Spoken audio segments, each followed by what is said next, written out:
So, penalty first of all for you. Is it a foul? Yes, it's a foul. I mean, a great ball from Bruno Fernandes, and the fact that the ball goes down the side, Cunha gets away from Lacroix. He has his hands on top of him. He pulls it back. Was it enough for Cunha to go down? As it continued from outside, inside, you can see his hand still on the top of Cunha's shoulder. Whether it be two fingers, a full hand, it continues. So he's in the box, down. so it's a penalty. It's a penalty in my opinion. And then the final decision is, look, he hasn't made an attempt to play the ball, so has he denied a goal-scoring opportunity? That's when it comes in. Is this a dog's out? Is that denying of a goal-scoring opportunity? And in my opinion, as soon as he gets goal side and he goes down, that is an opportunity for Cunha to score a goal. So the red card, if you're going to give the penalty, has to be the only decision for you. You have to. Once he's decided that the foul that started outside continues in, then Chris Kavanagh has no alternative but to give a red card. Very, very soft. He goes down. If he doesn't go down, Cunha, would he have got it? I'm not too sure. There's the penalty kick as well. Chris Kavanagh, of course, the referee in that FA Cup game between Aston Villa and Newcastle where there was no VAR, and he got a lot of criticism from that. Manchester United into the top three, still unbeaten under Michael Carrick. Tesco on the score sheet again. What did you make of his performance as a whole this afternoon? Yeah, Ben's scored goals and he's done enough of that lately, and it's something that I've said it, he's going to be an important player. He is an important player. He's going to be even more important as he kind of progresses and improves all the time. So to get his start today, for me, it wasn't a big drama. It was a natural kind of decision, and Ahmad coming on and rotating a little bit. But for Ben to get that goal again, that's some really important goals he's got for us, and it was a fantastic header. And up to third, does it feel like quite a significant result in your top four ambitions this season? It was more the way the game went, to be honest. I think wherever we were in the league, I think there was more of, as I said, that new kind of challenge in some ways for us to be down like that at home and overcome it. I think that was the biggest thing from today. Yeah, we've moved up a position, which obviously is nice, but it's 1 week, it's one weekend again, so we're not getting carried away with that, but it's more the performance and the way we've done it. I think that the boys will benefit a lot from that. Well, he keeps saying he isn't getting carried away. He might just get carried away with these figures when we show you what Benjamin Šeško has done in the one game under Darren Fletcher in the Premier League, and then under him, because he brought him in from the start for the first time under him after all the substitute goals today, Righty, and he's replied with another goal, the match-winning goal. Another great goal as well, and especially when you've got somebody who can put it pinpoint like Bruno can. It's like, I'll be saying into Trent, listen, just get the ball in there, don't even look for me, because that goal what he scored there, the movement to get in front of the header and head the ball in was fantastic. And if that's what's to come, Steve, honestly, it's going to be exciting for us. Look at this transformation. Over 1,000 minutes in 17 games under Ruben Amorim, 2 goals, 8 appearances since 348 minutes. 7 goals. I think that you've got to say something, Gaffer, in respect of people. Like, you've got Kobbie Mainoo in there, you've got Bruno pushed up, you've got Mbeumo, you've got him in the centre, obviously he's just starting, and you've got the ball coming in there on a regular basis. It doesn't surprise me that he's scoring the goals now. But from a striker's point of view, he's feeling the love, isn't he? Absolutely, without a doubt, yeah. Without a doubt. And you look at this Man United team with Bruno there, because, he's one of my favourites. He's going to create chances for you. He looked at that ball. That ball was pinpoint onto his head. Great movement from him, but you know that you can make the move. Bruno sees he's going to put it in there. It's brilliant for him. In a way, he's created the love for him with what he's done from the bench. It's good management to take him out, to then put him back in again. As I said earlier in the day, it was about taking the chains off him. And when you come on from the substitutes bench, it's a different game than when you start. The scoreline could be different.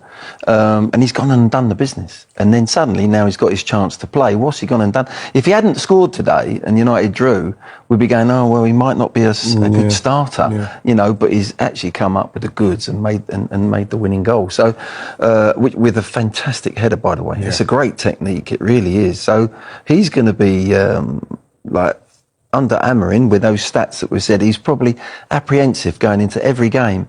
Now he can't wait. He can't wait. He can't wait to get out there and play again, and the next goal's going to come around the corner. So the Michael Carrick effect, 19 points from 21 available.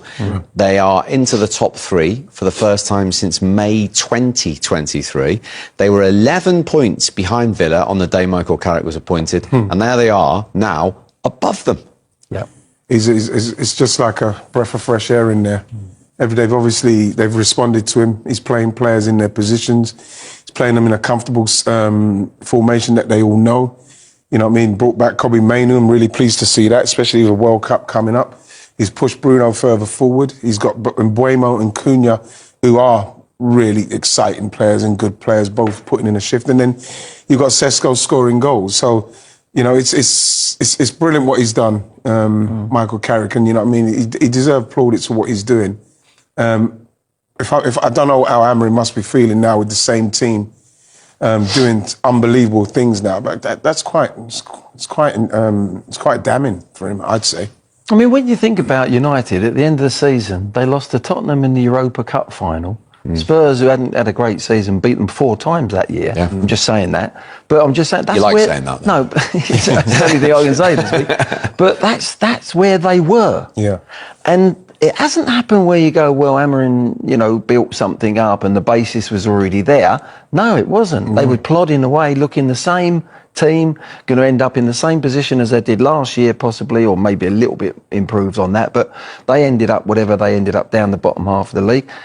Now, if someone had shook you and said, yeah, but you wait until March, they're going to be 3rd in the league, blah, blah, blah, you go, forget it, no chance. Michael Carrick has done an unbelievable job. Incredible job. How can you not give him that job? If they finish in the Champions League, Well, if they finish in the Champions League, even if they don't, the improvement of what's happening, it's not always by. So if they finish 6th and miss out on Champions League football, you'd still give him the job. Yeah. Well, if they carry on like that, I would. If you don't give him the job, right? If you didn't give him the job and they ended up 6th or 5th and it didn't happen, why would you say no? You're not the right man. Yeah. What he's done from where I'm saying last year, where they finished the season absolutely rock bottom, started the season, nothing to change much, and he, in a short period of time. Now, it's always dangerous. It's always dangerous to have an interim or a caretaker manager. When you give him the job, sometimes it's the real thing then, you know. But I think he's earned the opportunity, and I think he's got the character and the temperament to actually to deal with it, even when he becomes the full boss. Well, time will tell. They're up into the top 3. They're in the box seat as we stand for this Champions League race. Liverpool have won a couple of games. Aston Villa haven't. Is there a worry? They're still in the Europa League, a competition they feel they can win, that they might slip out of the top 5 and not finish in the Champions League? Yeah, especially if you're going to lose to Wolverhampton Wanderers, who, let's face it, they probably are gone. You know, I know it's a massive derby game for Villa and Wolves, but you can't be losing that game if you've got aspirations of playing Champions League football. And I think that even if they don't make it and they do get Europa League football, they'll be disappointed with that, because they've done well enough at the first half of the season to finish it out and not be losing to Wolves. They shouldn't be losing to Wolves regardless of the derby, because of their ambitions and what they're trying to achieve. So I think that their momentum is going the other way. You know, you can get great momentum and you can get poor momentum, and I think their momentum's taking 3 wins in 10. Yeah, it's poor. It's the kind of momentum where people say things like, "Oh, they're on the beach," and they've got so much to play for. You know what I mean? But like, for them to play like they're playing, there doesn't seem to be any fight at the moment. I think it's just going to happen, and it's not going to just happen because people want to take them, because they're a scalp now. They're a top end team, and at the moment, I think they might miss out. Interesting. Manchester United may have just experienced a defining moment in their season after a dramatic 2-1 victory over Crystal Palace at Old Trafford. In a match filled with tension, momentum swings, and late drama, United showed resilience and composure under the calm leadership of Michael Carrick to secure 3 massive points that could reshape their campaign. Crystal Palace threatened to seize control at several stages, pressing aggressively and testing United's defensive structure. But Carrick's side responded with tactical discipline and belief. Rather than panic, they stayed compact, waited for their moments, and executed when it mattered most. The late winner sent Old Trafford into raptures not just because of the result, but because of what it symbolized: fight, unity, and renewed direction. What has amplified the significance of this victory is the wave of support Carrick is now receiving from respected voices in the game. Arsenal legend Ian Wright has publicly backed Carrick for the permanent managerial role, praising his authority and deep understanding of United's identity. Meanwhile, former United captains Roy Keane and Garry Neville have also expressed confidence in Carrick's leadership, highlighting the structure and calmness he has restored to the squad. The performance against Palace was not just about passion, it was about organization and clarity. United looked balanced, purposeful, and mentally stronger. The players appeared to trust the plan, and more importantly, trust the man delivering it. That connection between manager and squad is something the club has been searching for in recent seasons. Now the big question looms. Is this the beginning of a genuine revival or simply a short-term surge fueled by emotion? Consistency will be the ultimate test. One dramatic win can spark belief, but sustained progress defines eras. For the fans, hope has been reignited. For the pundits, the debate is intensifying. And for the board, decisions are becoming more pressing. Could Michael Carrick be the man to restore long-term stability and guide Manchester United back toward glory? After this statement victory, the possibility feels more real than ever.